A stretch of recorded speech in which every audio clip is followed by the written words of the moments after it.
Okay, baik, kembali bersama kami di Malaysia hari ini. Hanif dan juga Anim Izzati masih lagi menemani anda. Kita nak teruskan perkongsian satu lagi yang sangat menarik ini. Ini berkaitan dengan kelumpuhan. Kalau biasanya kita tahu kelumpuhan ni dengan anggota badannya kan.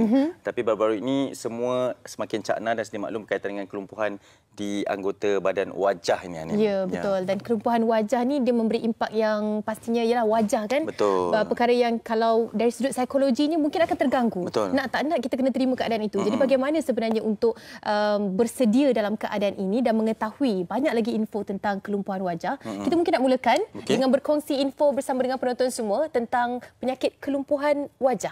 Jom sama-sama kita saksikan. Baru-baru ini, tular di seluruh dunia dengan berita penyanyi popular Justin Bieber yang mengalami kelumpuhan muka akibat sindrom Ramsay-Hunt (RHS). Menerusi video yang dimuat naik di laman sosialnya, keadaan matanya tidak dapat berkelip dengan betul serta sukar untuk senyum. This nostril will not move. So there's full paralysis in this side of my face. Bukan sahaja mengejutkan peminat setia penyanyi luar negara itu, malah membuatkan masyarakat tertanya-tanya apakah sebenarnya sindrom yang dialami artis terkenal itu. Sindrom Ramsay-Hunt ialah keradangan pada saraf wajah akibat komplikasi dari penyakit herpes zoster atau VZV, iaitu virus sama yang menyebabkan cacar api maupun cacar air. Kebiasaannya, pesakit akan mengalami triad, lumpuh separuh muka, sakit telinga dan ruam pada telinga ataupun mulut. Jika tidak ditangani dengan segera, sindrom ini boleh menyebabkan kecacatan otot wajah secara kekal. Antara faktor yang mendorong kepada RHS ini, selain mereka yang berusia 60 tahun ke atas, ialah mereka yang mempunyai masalah tekanan, rendah imuniti badan, malnutrisi dan sedang menjalani rawatan kemoterapi. Sindrom Ramsay-Hunt sering dikaitkan dengan Bell's palsy, namun keduanya adalah sindrom yang berbeza. Bell's palsy boleh dilihat dari perubahan bentuk wajah sehingga pesakit sukar untuk senyum dan mata berair. Keadaan ini sering terjadi kepada pesakit yang menghidapi penyakit diabetes, ibu hamil serta jangkitan saluran pernafasan seperti selesema. Pendekatan konservatif seperti urutan muka, fisioterapi dan rawatan toksin botulinum juga boleh membantu pulihkan kedua-dua sindrom ini.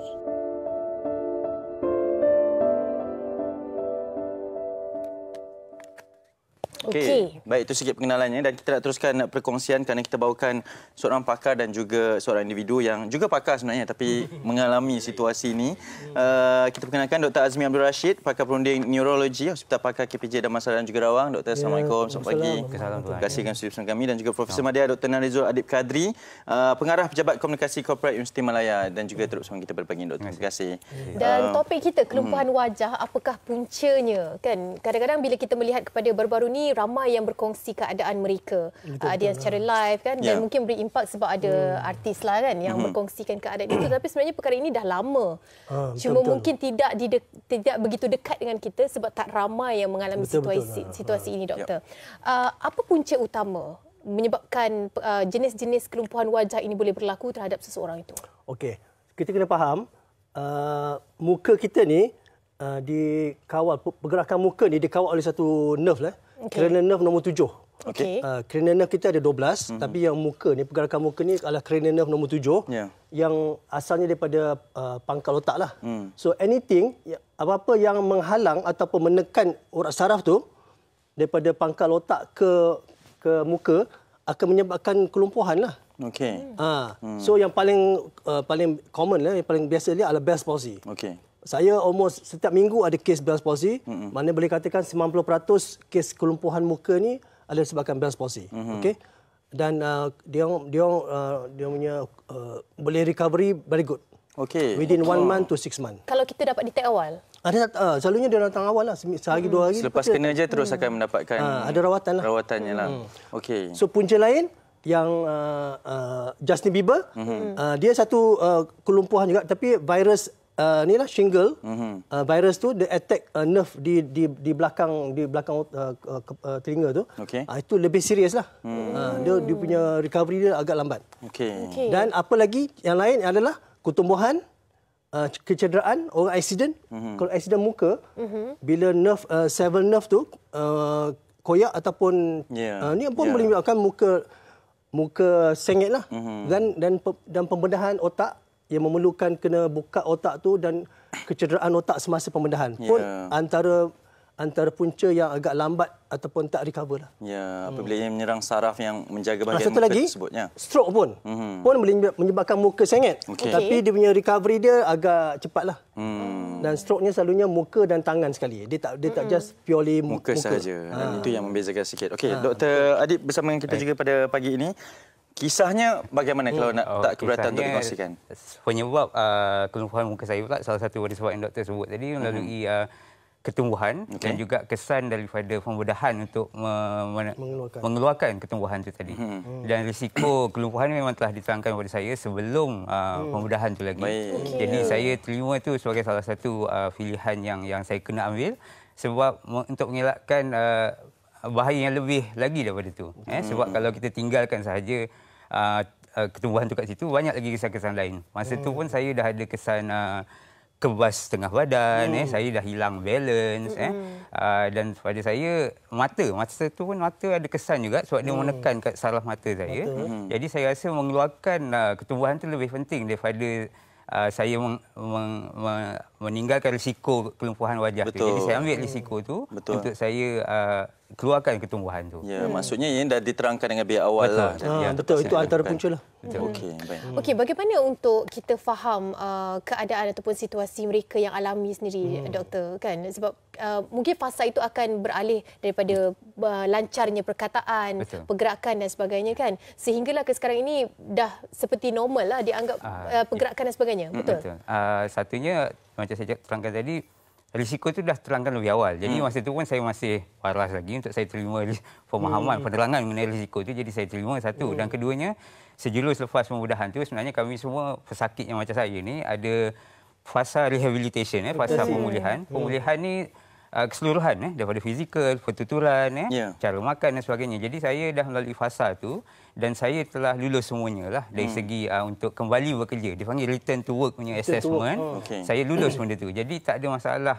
Mungkin ada kekurangan dari segi fizikal di mana nampak kelumpuhan orang yang pertama orang akan tengok yang tu kan. Betul. Tapi dari segi penilaian perubatan, dari segi untuk penilaian saya kembali bekerja, semua saya lepas. Berjalan, walaupun tadi saya cakap ada masalah mengenai balance dan sebagainya, itu pun dah lulus. Bercakap lulus, walaupun saya tak boleh sebut beberapa konsonan macam V, B, F, saya tak boleh sebut. Tapi dari segi penilaian untuk bercakap tu saya lulus. Dari segi makan pula saya tak boleh minum guna straw. Tapi sebab ada lawatan pemulihan tu dia ajar. Kita adapt lah.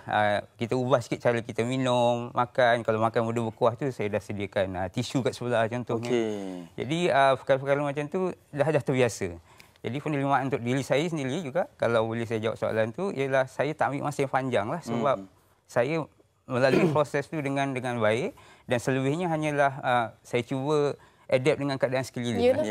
Kebetulan pula 2 minggu lepas saya menjawat jawatan pengarah komunikasi korporat pula. Jadi jawatannya orang mungkin lihat banyak kena bersua muka dengan orang dan bercakap dan sebagainya. Pada saya itu saya melebihkan kepada fungsi tugas itu sendiri. Saya tak bila saya jumpa orang saya terus menjadi orang yang pertama memulakan perbualan contohnya. Jadi fokus tu tidak terus supaya tak canggung lah. Betul. Okey, doktor, ini sebab ini orang akademik ni. Itulah sama dengan kita punya keyakinan yang sangat hebat dan lebih faham. Doktor, bagi kebanyakan yang menonton ni mungkin kadang-kadang dia dah rasa tapi cuba menidakkan dalam denial.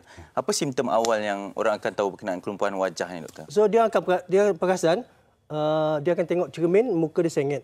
Itu satu. Nombor 2, dia rasa mata dia pedih. Sebab apa? Dia tak boleh tutup mata. Dia nak basuh muka, dia tak boleh tutup mata, mata dia pedih. Dan mata dia berair. Itu antara simptom awal lah.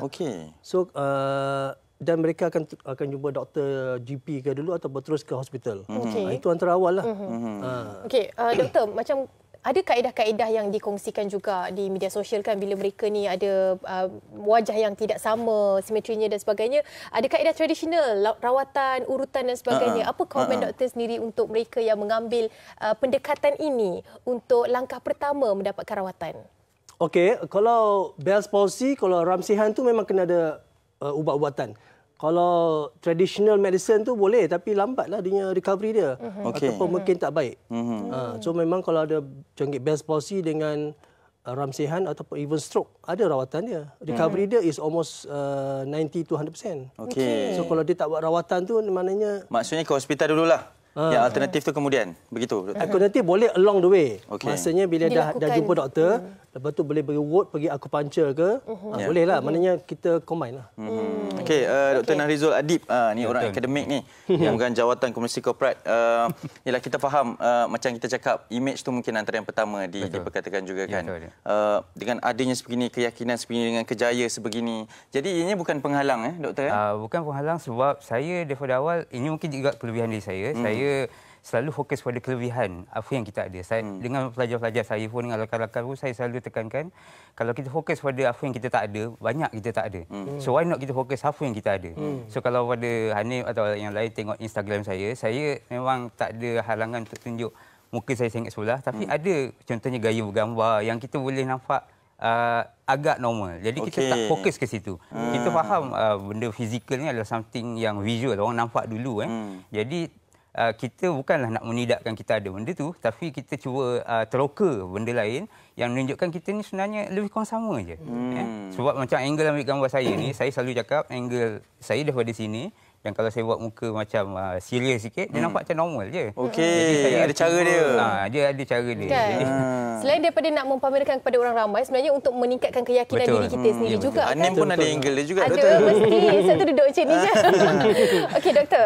Kita nak tanya juga, macam keadaan sekarang ini, bagaimana untuk kita memastikan faktor utama, macam tadi kan kita ada sebutkan, faktor utama dia mungkin stres yang menyebabkan boleh berlaku keadaan kesihatan atau kondisi kesihatan kelumpuhan wajah ni.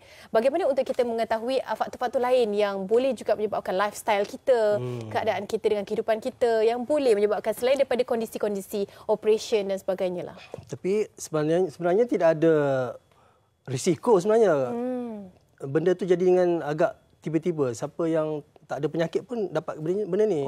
So tak ada benda yang kita kena. Maknanya healthy lifestyle tu, kehidupan sihat tu memang kena buat lah. Tapi walaupun ada orang diabetes yang ada risiko, tapi tak semua orang diabetes dapat kena. Mereka yang ada komorbid adalah berisiko tinggi untuk... Tak juga. Tapi pesakit saya lebih yang... Ada yang normal pun ada, yang diabetes pun ada. Ada yang mengandung pun ada. So jadi sebab commonnya macam jadi kalau kita nak kategorikan, ini semua kehendak Allah lah. Ketentuan lah. Ketentuan lah. Tak boleh nak kata benda ni tak jadi... boleh nak spesifik lah kan. Tak boleh, tak boleh. Ini saya punya own opinion lah. Ada juga mereka yang mengandung, lepas tu memang terjadi masa mengandung saja kan? Betul lah. Betul. Okey, disebabkan mungkin sarafnya juga. Itulah, kalau Bell's palsy tu, bila dalam keadaan mengandung, semua badan mengembang kan. Dan mungkin nerve tu, dia inflammation, dah agak sempit lah. Okey, doktor. Pemahaman saya adalah kebiasaannya yang kalau macam kita tahu adalah berkenaan dengan stroke, terjadinya perkara sebegini juga. Sekarang dengan kelumpuhan wajahnya juga. Adakah dari sudut kondisi kesihatannya sesuatu yang membahaya kepada kesihatan kita apabila dari segi Bell's palsy ini tidak dari segi kesihatan tak ada wajah saja, tapi dari segi kesihatan tak ada. Kalau Bell's palsy hanya muka saja, dia tak melibatkan anggota lain. Satu orang selalu jumpa kita pakar sebab nak pastikan ini stroke ke tak. Tapi bila kita buat physical examination, tidak ada lain anggota yang terlibat. Maknanya orang-orang saraf lain semua bagus, blood pressure semua bagus, so kita confidently say this is Bell's palsy lah. Tapi yang ramsihan tu, the only thing yang memastikan ramsihan syndrome tu adalah dia ada cecair dekat telinga ni. Itu membezakan. Itu virus tu lah. Virus dia akan cecair di telinga ni dan sakit. Itu dia ada possibility untuk jadi lagi bagi mereka yang dah pernah kena? Selalunya tak lah. Baik, Dr. Adib, kalau boleh sedikit pesanan kepada mereka yang mungkin kurang keyakinannya apabila terkena sindrom sebegini. Terima kasih Hanif. Untuk saya pula, secara asasnya saya suka mengajak semua orang untuk cuba mencari apa kelebihan yang kita ada. Macam saya cakap tadi, kalau cari benda yang tak ada memang akan jumpa. Banyak yang tak ada. Kurang handsome. Banding Hanif memang kurang punya. Jadi Kita cari apa yang ada. Gelap Kan? Sekurang-kurangnya hari ini saya pakai lagi semat pada ni. Contoh. Jadi setiap hari sebelum kita pergi kerja, sebelum kita pergi sekolah, tengok cermin dulu. Kita tengok hari ini aku akan buat yang terbaik untuk diri aku. Dan kekurangan yang Allah bagi ni ada hikmahnya satu hari nanti. InsyaAllah. Itu dia. Terima kasih banyak-banyak kita ucapkan Profesor Madya Dr. Nahrizul Adib Kadri, Pengarah Pejabat Komunikasi Korporat Universiti Melaya, dan juga Dr. Azmi Abdul Rashid, Pakar Perunding Neurologi, Hospital Pakar KPJ Damansara dan juga Rawang. Boleh cari KPJ Damansara ni ada, Doktor? Ada. Silakan. ada, Doktor. Nanti kita jumpa lagi insyaAllah. Terima kasih kerana sudi pandangan kami. Kita nak berteriak seketika. Selepas ni banyak lagi perkongsian menarik di Malaysia.